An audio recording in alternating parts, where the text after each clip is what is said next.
Who are the 8 teams that you have making the playoffs this year?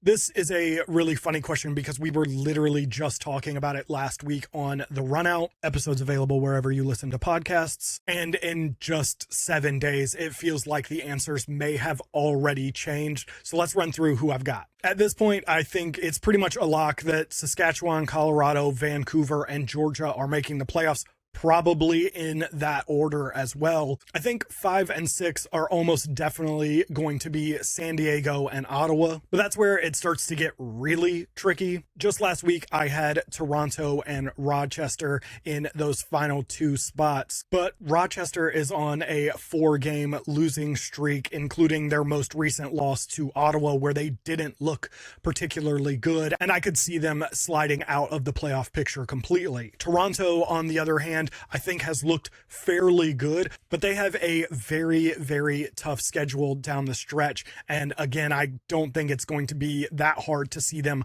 sliding right out of the playoff picture. Buffalo is still Buffalo, and while they haven't been anywhere near the standard that they themselves set, they are still a very capable team, and you would expect them to make a push for the playoffs. Halifax is another team that is going to be capable of making that kind of push. Have we seen it to date? No, but it doesn't mean that it won't happen down the stretch. That being said, if pressed right here, right now, today, I would say that Toronto and Buffalo take those final 2 spots. But as always with the NLL, I may have a completely different answer next week and the week after that and the week after that, and who knows where we'll end up 8 weeks from now.